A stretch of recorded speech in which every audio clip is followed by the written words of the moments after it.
Let us start with next question, 25th. A soldier jumps out from an aeroplane with a parachute. So you have a soldier which is jumping out from aeroplane with a parachute. So let's take this is the aeroplane. Okay, इस पे से वो jump करेगा. There will be a soldier who is jumping out with a parachute. आपको पता है jump करने के बाद इमीडिएटली पैराशूट ओपन नहीं करते हैं, तो वही आगे बोला है after dropping through a distance of 19.6. तो you have this man coming here और this is the distance is 19.6. तो 19.6 मीटर के बाद वो पैराशूट ओपन करेगा, right, and decelerates at a rate of 1 metre per second square. Parachute open करने के बाद he is decelerating at only 1 meter per second square. If he reaches the ground at a speed of 4.6 meter per second, how long was he in air? तो ऐसा है कि वो जब ground पे पहुंचा, तो ग्राउंड पे जब वो पहुंचा तो उस केस में ऑफ कोर्स यहाँ पे पैराशूट ओपन किया था, भूलना मत, पैराशूट ओपन किया है यहाँ पे. So otherwise acceleration will be different. Okay, so parachute open किया and final speed is 4.6 metre per second. Now इसको दो केस में आपको सॉल्व करना है. Case 1 when the parachute was not open, जब पैराशूट ओपन नहीं था तो उस केस में पहले तो कितना टाइम लगा वो देखो. तो केस 1 विदाउट पैराशूट, मतलब विदाउट नहीं, पैराशूट इज क्लोज्ड, नहीं तो मर जाएगा बेचारा. Parachute is closed. Close parachute में कितना डिस्टेंस ट्रेवल किया? 19.6. So let us call this as 19.6 metre. उसके बाद what do you expect? Initial velocity was 0. Then of course you need to know कि इस केस में it is accelerating downwards with value of acceleration as 9.8. तो यहाँ पे acceleration due to gravity will be 9.8 metre per second square. तो using this values you can find out कि कितने time के बाद यहाँ पे पहुंचा है. तो how will you find out time? S equal to ut plus 1/2 at square. Very good. S1 equal to u1t plus t1 बोल देता हूँ, half a1 t1 square. S1 is 19.6, this is 0 and half 9.8 t1 square, right. तो ये आ जाएगा 19.6 equal to 9.8 by 2 t1 square. Good. This is 1 जा, this is 2 जा, 2 2 जा 4. तो t1 स्क्वायर इज 4, मतलब t1 इक्वल टू 2 सेकेंड. तो यहां से यहां तक आने में लग गया उसको टाइम 2 सेकेंड. अब जो केस 2 है, जब पैराशूट ओपन किया तब उसका इनिशियल वेलोसिटी वो फाइनल वेलोसिटी होगा केस 1 का. मतलब यहाँ पे केस 1 का जो फाइनल है वो केस 2 का इनिशियल है, अदरवाइज क्वेश्चन सॉल्व नहीं होगा. तो यू नीड टू नो कि when the parachute opens what is the velocity of that man soldier, उसका वेलोसिटी कितना होगा सेकंड केस में, तो फर्स्ट का फाइनल. तो पहले फर्स्ट का फाइनल फाइंड करो. v1 equal to u1 plus a1 t1. v1 find करना है, ये 0 है. A1 is G, which is 9.8. 9.8 और time is 2. This is nothing but 19.6 meter per second. ये जो velocity है, this is initial of case 2. So initial velocity of case 2, U2 is V1 is 19.6 meter per second. आपको पूछा है how long was this guy in air, soldier in air. अब पहले 2 second, right. अब अगला टाइम t2 मिल गया मुझे, तो t1 plus t2 will give me total time in air. तो t2 कैसे फाइंड करेंगे? अब आपको ये पता है, सेकेंड केस का फाइनल भी बता दिया, कितना पता है? 4.6. आपको सेकेंड केस का फाइनल पता है, आपको सेकेंड केस का इनिशियल पता है, आपको सेकेंड केस का डी एक्सेलरेशन भी पता है. कितना बोला है? 1 meter per second square, right? So this is what you know, 1 meter per second square. So if you want to find out time, what will you do? V equal to U plus AT. तो V2 equal to U2 plus A2 T2. V2 is 4.6. U2 is A2 is minus T plus minus Q minus dx in x 1 बोला ना 1 तो ये आ जाएगा सिर्फ T2. So this will be T2 equal to 19.6 minus 4.6 15 seconds. So therefore total time in air is T1 plus T2, that is 2 plus 15, that is equal to 17 second. Option number D. So this is how you are supposed to solve this question.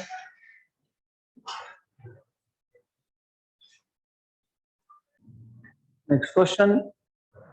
Water drops fall at a regular intervals from a tap which is 5 meter above the ground. हमने शायद 10 meter का solve किया है. Okay. The third drop is leaving the tap at the instant first is reaching the ground. वहाँ पे fifth is leaving when the first is reaching. Okay. How far above the ground is the second drop at that instant? ये ज़्यादा easy है क्योंकि यहाँ पे 3 ही drops है. So you basically it is pretty simple. जब third drop leave हो रहा है तब first drop is reaching. So this is ground, let us say, and you have one drop here, other somewhere over here, and other here, because time interval will be equal in these cases. तो मैं time interval दिखा रहा हूँ. तो अगर total time interval एक काम करते हैं, drop number 3, 2 and 1. तो इन दोनों में time interval t है, इन दोनों में भी t है. टाइम इंटरवल सेम होते हैं, हमने देखा था. अगर 4 ड्रॉप्स होंगे तो 3 टाइम इंटरवल, 5 होंगे तो 4 टाइम इंटरवल, 6 होंगे तो 5 time interval, and so on so forth. Okay, so you will have, what you will have is this. So यहाँ पे 2 टाइम इंटरवल है, आपको ये पता होना चाहिए. How far above the ground is second drop? तो कैसे फाइंड करेंगे, पहले तो ये बताओ. How will you solve this question? How did you solve this question? Did any one of you solve this question? Just one? Yes, 2. Tell me how did you solve this question? Okay, तो how much time did the first drop take? तो by the way, first एक चीज पे ध्यान दो, you have to pay attention here that this is 5 meter. They are telling you this is 5 meter. अगर ये 5 metre है तो अब पहला ड्रॉप जब निकला था ग्राउंड तक आते आते उसको लग गया 2t टाइम, है ना? It will take 2t time. यहां तक clear? First drop leaves, first drop is somewhere over here, then second leaves, और जब फर्स्ट ग्राउंड पे आएगा तो सेकंड यहाँ पे आएगा और थर्ड अभी लीव करेगा. तो तेरा टोटल 2 टाइम इंटरवल्स. तो पहले को नीचे आते आते 2t टाइम लग गया. Do you agree with this? पहले को ग्राउंड तक आते आते 2t टाइम लग गया, मतलब 5 मीटर डिस्टेंस कवर करने के लिए 2t सेकेंड्स लग गए उसको. क्लियर यहां तक? नाउ इससे आपको क्या मिल सकता है? What can you find from here? t. कैसे? No. S equal to ut plus 1/2 at square. A इसको मैं लिख देता हूं capital T, time, just some time, ताकि कंफ्यूजन मत क्रिएट होना चाहिए. That is why I am just changing notation, doesn't matter. S कितना था? 5. U कितना है? 0. A की जगह पे G की जगह पे 10. So I'll put 10 over here. A is G is 10. 10 by 2, और ये है आपका 2t स्क्वायर. तो 1 जा एंड 5 जा, तो ये आ जाएगा आपके पास 5 equal to 5. This is 5, this is 4t square. Cancel and cancel, तो t square equal to 1 by 4, तो t equal to half a second, right? मतलब total time taken for the first drop to reach the ground is 1 second. तो मैंने find किया t, मतलब मैंने 3 और 2 और 1 में टाइम इंटरवल फाइंड किया, दैट इज हाफ, राइट। क्यों जरूरी था? क्योंकि उन्होंने पूछा है how far above the ground is the second drop eight that instant. जब पहला ड्रॉप नीचे पहुंचा ग्राउंड पे तब सेकंड कहां था? तो मैं मान लेता हूं कि ये डिस्टेंस है x, x बोलो x2 बोलो, आपकी मर्जी, x। अब how to solve this point onwards?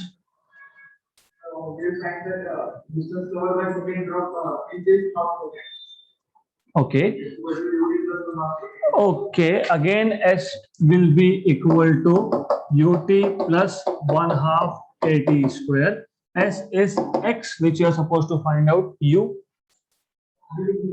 0। ये u जो है ये मोशन के स्टार्ट में होता है, वो u है। Okay, correct, right, good. तो this is equal to 0 plus g/2 और t आपके पास है 1/2 का स्क्वायर, तो x इक्वल टू 10/2 एंड 1/4, तो 10/8 मतलब basically 5/4। 5/4 is how much? 1.25 metre. 1.25 metre, option number D. मैं वापस से रिपीट कर देता हूं। एक टैप है, टैप में से ड्रॉप निकल रहे हैं और उसका ड्रॉप्स का जो निकलने का इंटरवल है वो रेगुलर है। मतलब अगर पहला ड्रॉप निकला और उसके 30 सेकंड के बाद दूसरा निकला, तो उसके 30 सेकंड के बाद तीसरा निकलेगा, उसके 30 सेकंड के बाद चौथा निकलेगा, उसके 30 सेकंड के बाद पांचवा निकलेगा। तो it is uniform regular interval पे ड्रॉप आ रहे हैं। और आपको बोला है टोटल डिस्टेंस बिटवीन टैप, मतलब नल में और ग्राउंड में डिस्टेंस है 5 मीटर।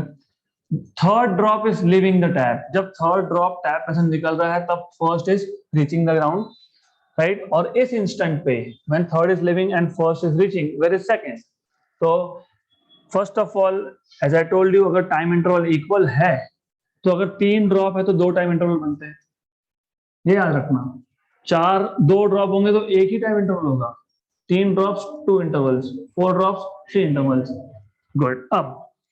अब हमें जो पता है, हमें फर्स्ट ड्रॉप का इंफॉर्मेशन हमारे पास ज्यादा है, क्योंकि हमको पता है कि फर्स्ट ड्रॉप ने 5 मीटर डिस्टेंस कवर कर लिया। तो s equal to u t plus 1/2 a t square use करके 5 इक्वल टू 0, क्योंकि when the drop leaves initial velocity is 0, right. Unless आपने मोटर लगा के रखा है तो फिर वो इनिशियल वेलोसिटी 0 नहीं होगा। बट डिड दे से देयर इज मोटर? नो। तो 0 और a की जगह पे g की जगह पे 10, 2 और time period to reach first drop is 2t, t और t, तो 2t स्क्वायर यहां से मिल जाएगा, t आपको हाफ, मतलब ये टाइम इंटरवल हाफ सेकेंड है। हाफ सेकेंड है मतलब ड्रॉप हर हाफ सेकेंड के बाद निकलेगा। After each half second there will be 1 drop coming out. Good. So ये आ गया आपके पास time period after which the drop leaves. Okay, then अब आपको पूछा है कि उस इंस्टेंट पे ग्राउंड से सेकेंड ड्रॉप कितना दूर है।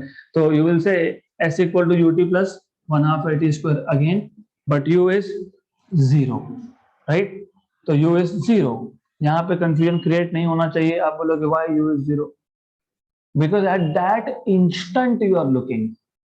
तो उस इंस्टेंट पे तो मैं मान लूंगा उस इंस्टेंट पे फोटो निकाल लिया तो ये रेस्ट पे है, मतलब दिस इज 0। तो s equal to u t plus 1/2 a t square, put t, क्योंकि अगले आने वाले t में वो ग्राउंड पे पहुंचेगा ना। आपको क्या पूछा है कितना दूर है ग्राउंड से, तो दिस इज लाइक इंस्टेंट, मतलब फोटो निकाल लिया आपने, मतलब nothing is moving. Nothing is moving मतलब initial velocity is 0, u is 0। आपको पता है ये टाइम हाफ है, तो put half, solve this and you will get 1.25 metre, and this should be the answer, right. अब इन्होंने तो बोला है ऑप्शन नंबर बी। हाँ, तो why it is so? Exactly, yes. इसलिए मैंने 2 बार बोला आपको कि यहाँ पे इनिशियल वेलोसिटी 0 है क्या? नहीं। तो be careful now. Total distance is 5। उसमें से आपको कौन सा मिला पता है? ये आपको मिला टैप टू पॉइंट 2 का। तो distance is basically this much that you have found out, क्योंकि इनिशियल यहाँ पे 0 था, इनिशियल यहाँ पे 0 था, यहाँ पे नहीं। तो अदर वे राउंड। चलो ये मेथड नंबर 1 हो गया। तो आपको पता है total distance total distance. Total distance 5 meter. 5 meter is how much? How much? x find किया ना आपने. एक काम करो, इसको x बोलो, इसको y बोलो, क्या फर्क पड़ता है? x plus y. तो आपको क्या फाइंड करना है? y की x, y. तो y is 5 minus x. तो 5 minus 1.25. How much is this? 3.75 आएगा सब्ट्रैक्ट करने के बाद. अब ये हो गया आपका मेथड नंबर 1. तो be careful here. I am repeating again. At that instant, you cannot take u equal to 0. U is 0 only here. Otherwise, method number 2. Method number 2 ऐसा है. Find out what is the velocity of second drop at that instant. Final velocity. कैसे find करोगे? v equal to u plus at. कर सकते हो ना? Method number 2. जिनको नहीं समझा मैं वापस से लिंक लगा देता हूं. प्रॉब्लम ये है कि समटाइम्स ये होता है कंफ्यूजन, तो नहीं होना चाहिए, इसलिए अभी बता देता हूं मैं. This is that drop. u is 0. ये my other hand is ground. तो इन बिटवीन जहां पे भी होगा वहां पे इनिशियल वेलोसिटी आप 0 ले ही नहीं सकते हो. Remember this. If you take गए गुड. अब दिस इज वन मेथड. इसमें आपने क्या किया? इसमें आपने ग्राउंड की जगह पे आपने टैप से डिस्टेंस मेजर कर लिया. फिर आपने बोला टैप का टोटल डिस्टेंस ग्राउंड से है 5, x plus y is 5. Otherwise you have sufficient information to find out what is velocity of this drop at that instant. कैसे? v equal to u plus at. u कितना था? 0 था. a कितना है? 10. t तो आपने फाइंड किया कि नहीं अभी? हाफ. तो v is equal to 5 meter per second, right? So you have 5 meter per second speed here. अब आप जो मैं बता रहा था, अब इसको इनिशियल मान लो. मान सकते हो इनिशियल. अब कहां से कहां जाएगा? सेकेंड पॉइंट से कहां पे आएगा? ग्राउंड पे. तो यहाँ पे इनिशियल वेलोसिटी कितना आ गया आपका? 5 मीटर पर सेकेंड. t कितना है? हाफ. तो s equal to ut plus 1/2 at square. u कितना? 5. 0 नहीं लेना. बाय 2 प्लस हाफ और ये 10 और ये हाफ का स्क्वायर 1/2 का square. This is 2.5. This is 5/4. What is 5/4? 1.25. तो 2.5 प्लस 1.25 इज ओके. तो अब ऐसा भी आपका आंसर आ सकता है, राइट? तो which is comfortable, you can use any of this. सिर्फ यहाँ पे गड़बड़ के चांसेस ज्यादा होते हैं. मैं इसके लिए पहले गड़बड़ करके बता देता हूँ, फिर बोलता हूँ ऐसा नहीं करना. Be sure here because I have seen instant. Photo निकाल लो तो इंस्टेंट 0 रेस्ट पे. Not at rest, it is continuously moving. So whichever method you like, you can just go ahead with it. Next question. A jeep moves at uniform speed of 60 km/h on a straight road blocked by a wall. On a straight road blocked by a wall. You have a jeep which is moving on a straight road और सामने wall है. The jeep has to take a sharp perpendicular turn along the wall. It will go like this and then sharp perpendicular turn, otherwise it will hit the wall.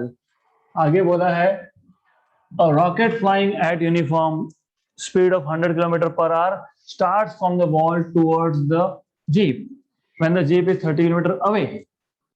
तो jeep जब wall से 30 km away होगा, तो in that case a rocket is flying at a speed of 100 km/h starts from the wall towards the jeep when the jeep is 30 km away. वो start करेगा rocket. The rocket reaches the windscreen, मतलब front. Windscreen बताना चाहिए आपको. Windscreen मतलब somewhere over here. The rocket will reach this point and then returns to the wall. Total distance covered by the rocket is. Question में वापस समझाता हूँ. Interesting है. जितना डिफिकल्ट दिखता है उतना ही सिंपल है. You have a car which is moving with 60 km/h on a straight road towards wall, dead end. Right. तो जब ये कार 30 किलोमीटर डिस्टेंस पे होगा वॉल से, तब एक रॉकेट वॉल से मूव होगा towards car, it will touch, reach the point of windscreen of the car, take a U turn and go back, और इसका स्पीड कितना है 100 kilometre per hour, right.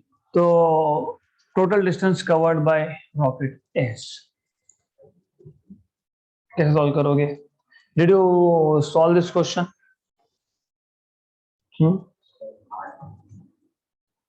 How do you solve this question?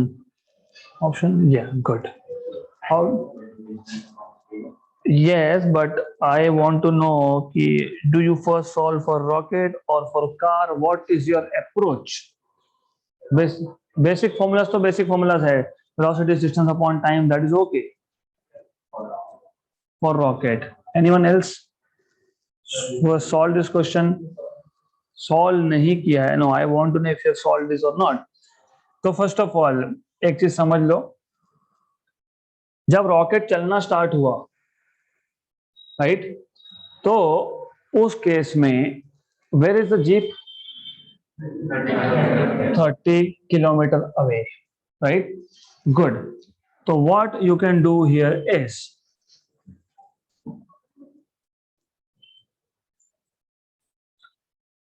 The thing is, यहां पे कैसा है कि jeep has to take a sharp perpendicular turn along the wall. मतलब जब रॉकेट निकला तब जीप कहाँ था? 30 किलोमीटर। मतलब जीप कितना डिस्टेंस ट्रेवल करेगा? 30 kilometre. Oh good, 30 kilometre distance jeep travel करेगा, okay. Then what is the time taken by the jeep to cover 30 kilometres? Half hour, okay. Time taken by the jeep to cover 30 kilometres, to cover 30 kilometre is, कैसे find करते हो? Distance upon speed, distance upon speed, distance upon speed, distance है 30, speed है 60, ये आ गया आपका 1/2। तो time taken by this jeep to cover distance of 30 kilometre is half kilometre, half hour. Very good, half hour here. तो अब ऐसा है, इतने ही टाइम में रॉकेट कितना डिस्टेंस कवर करेगा? Rocket, yes, rocket covers a distance equal to, कैसे फाइंड करते हो distance? Speed into time. Speed कितना? 100, टाइम कितना? Half, 50 kilometre, 50 kilometre. Option number B. अब वापस से एक बार क्वेश्चन को देखो, जीप का speed 60 kilometre per hour, okay. Straight road पे जा रहा है, आगे वॉल है और वॉल उसको ब्लॉक कर रहा है, जीप को शार्प टर्न लेना है वॉल से, करेक्ट? यहां तक क्लियर होना चाहिए। There is a rocket which is flying uniformly with a speed of 100 kilometre per hour, right. जब जीप 30 किलोमीटर दूर था, 30 किलोमीटर दूर था, तब रॉकेट ने चलना स्टार्ट किया, आएगा कार के विंडशील्ड को टच करके वापस जाएगा, राइट, करेक्ट। तो डेफिनेटली रॉकेट 30 किलोमीटर आना और 30 किलोमीटर जाना, ये तो नहीं हो सकता। क्यों नहीं होगा? क्योंकि कार भी तो मूव हो रहा है ना। अगर कार रेस्ट पे होता तो रॉकेट 30 किलोमीटर आता, 30 किलोमीटर वापस जाता, राइट। मतलब टोटल डिस्टेंस कितना ट्रेवल करता? 60। वो तो होगा नहीं, अब उससे कम ही होगा। नंबर 1, उससे कम ही होगा। Are you getting me what I am saying? Car अगर रेस्ट पे रहता तो भी मैक्सिमम डिस्टेंस कितना होता? 60। हाँ, तो दो ऑप्शन तो इररिलेवेंट है यहाँ पे, पहले तो ये समझना सीखो। अब car is moving forward, jeep is moving forward and rocket is coming. अब ऐसा है, आगे क्या बोला है उन्होंने? The rocket reaches the windscreen and returns to the wall. The total distance covered by the rocket is, इसमें सिर्फ एक स्टेटमेंट इनकम्प्लीट है, वो बोलना चाहिए था total distance covered by the rocket is, आगे बोलना चाहिए था rocket and car both reach the wall at the same time. तब थोड़ा इजी होता, क्योंकि आप देखो मतलब जीप को 30 किलोमीटर कवर करना ही पड़ जाएगा, राइट। अगर जीप को 30 किलोमीटर कवर करना है तो आपको पता है हाफ आवर लगने वाला है, राइट। और हाफ आवर लगने वाला है और जीप और रॉकेट दोनों साथ में पहुंचेंगे, मतलब रॉकेट भी हाफ आवर ट्रैवल करेगा।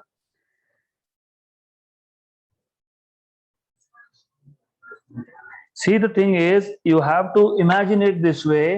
जीप आगे जा रहा है, रॉकेट सामने से आ रहा है। मैंने आपको पहले बता दिया कि ए और डी ऑप्शन क्यों नहीं आएगा। अगर जीप नहीं भी चल रहा होता, रेस्ट पे भी होता, तो रॉकेट को कम से कम 30 किलोमीटर आना पड़ता, 30 किलोमीटर जाना पड़ता, तो 60 तो कम से कम होता, मतलब ज्यादा ज्यादा होता, उसके ऊपर हो नहीं सकता। नॉट कम से कम but maximum, maximum will be 60 when the jeep is at rest. Is this clear? यहां तक क्लियर?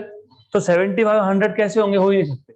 वो कौन सा केस होगा जब jeep is moving away from the wall, it is jeep is moving towards the wall, तो 60 के ऊपर you can not have answer.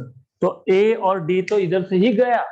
अब jeep is moving towards, rocket is coming towards the jeep. जैसे ही jeep के windscreen को touch किया, वापस से रॉकेट यू टर्न लेके गया। Total distance covered by the rocket is, सब करेक्ट है, सिर्फ ये बोलना चाहिए था that the rocket and the jeep reaches the wall at the same time. इसका मतलब जब आपने ऐसा बोल दिया, इसका मतलब ये होता है कि जीप 30 किलोमीटर कवर करने ही वाला है, तब जाके वॉल पे पहुंचेगा ना, राइट। मतलब distance travelled by jeep is 30, speed is 60, 30 by 60 half hour, तो जीप को लग गए हाफ आवर, मतलब हाफ आवर तक रॉकेट भी चलता रहा। उसका स्पीड कितना था? 100 किलोमीटर पर आवर, तो हाफ आवर में कितना? Option number B. जितना डिफिकल्ट दिखता है उतना ही सिंपल है, provided you have to understand that rocket and jeep both are reaching the ball at the same time.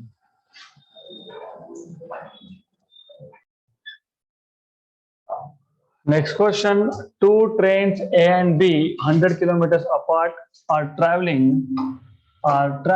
to each other with starting speed of 50 kilometer per hour. So you have two trains which are initially 100 kilometer apart. तो दो train है, दोनों का initial distance है 100 kilometre. तो this is train 1, you have another train over here, they are traveling towards each other, okay।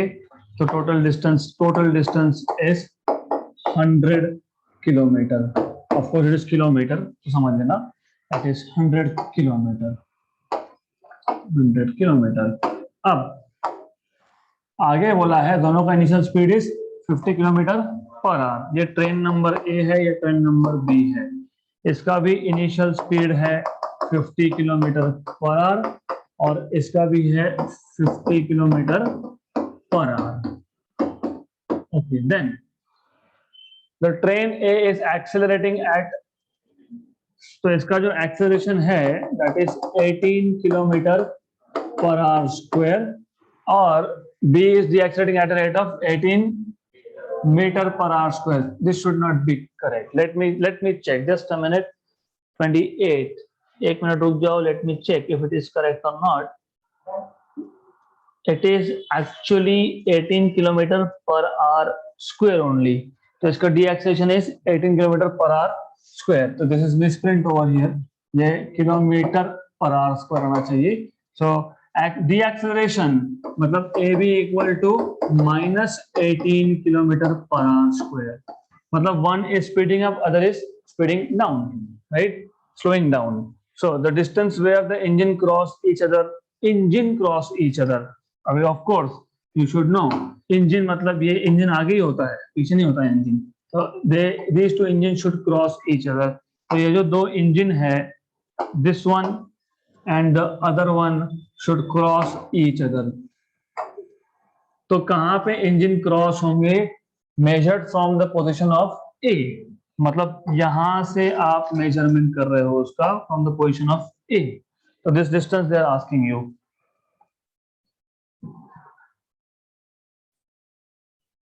Very simple question, एक काम करो, एक मेथड समझ लो। whatever your notes will say, I don't care, पर समझ लो कहाँ से फाइंड करना है, a से. मैं इसको x मान लूंगा, तो ये ऑटोमेटिकली 100 माइनस x हो जाएगा. तो सब किलोमीटर किलोमीटर में तो चलने दो, क्योंकि आंसर भी किलोमीटर में है, राइट. तो total distance s is x plus 100 minus x. तो total distance is nothing but x plus 100 minus x. इसको सॉल्व मत कर देना यहाँ पे, नहीं तो गए काम से. बोला हो गया 100, पता है 100 है वो, we know that 100. तो but x is ut plus 1/2 at square. तो ये आ गया a का uat plus 1/2 at square plus 1/2 aat square plus this is ubt plus 1/2 abt square. और ये तो पता ही आपको 100 है ये. तो 100 इक्वल टू ua 50. टाइम पता है क्या कितने टाइम का क्रॉस हुआ? नहीं, तो सॉल्व कर लेंगे.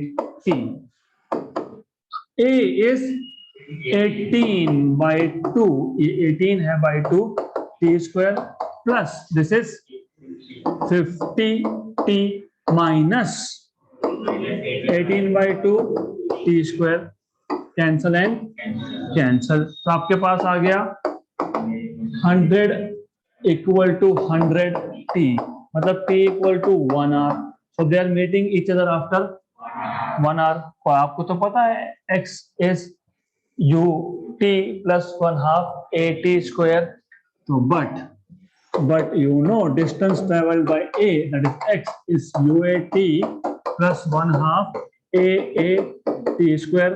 This is ua कितना 50 t कितना 1 hour, हाफ ये कितना 18 और ये कितना 1 and 9. 50 plus 9 is 59 kilometre from a. तो वहां से कितना 41 हो गया. Question solve. What was so difficult? Nothing.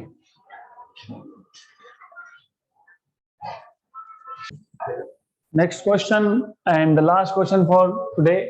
Velocity of the particle at any time t is given by v equal to 2t 3 minus t meter per second. At what time its velocity is maximum? Velocity maximum मतलब acceleration 0, because acceleration is dv by dt. तो आपको पता है कि derivative कब 0 होता है? जब क्वांटिटी कांस्टेंट हो. और क्वांटिटी कांस्टेंट कब होगा? जब वेलोसिटी मैक्सिमम या मिनिमम होगा. मैक्सिमम मतलब अभी फॉर एग्जांपल आप गाड़ी चलाते हो, आपने पूरा ही एक्सीलरेटर घुमा दिया, there is limit 100 kilometre per hour, उसके ऊपर जा नहीं सकता फॉर एग्जांपल. तो 100 पे आ गया मतलब वेलोसिटी मैक्सिमम हो गया. अब चेंज होगा क्या? नहीं. तो कांस्टेंट वैल्यू आ गई. तो वेलोसिटी मैक्सिमम या minimum then it is constant. तो आपको पूछा है at what time its velocity is maximum. Velocity maximum मतलब a इज 0, तो dv by dt 0 आना चाहिए. This is basically this is nothing but 2 into 3 60 minus 2t square. So 60 minus 2t square, 60 minus 2t square का derivative आना चाहिए 0.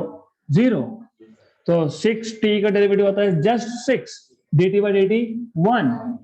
6t के derivative में 6 बाहर, dt by dt 1, minus 2t square में 2t बाहर, t स्क्वायर का डेरिवेटिव 2t इक्वल टू 0. तो 6 इक्वल टू 4t. तो t equal to 6 by 4, that is 3 by 2 of a second. Option number D. Simple question था.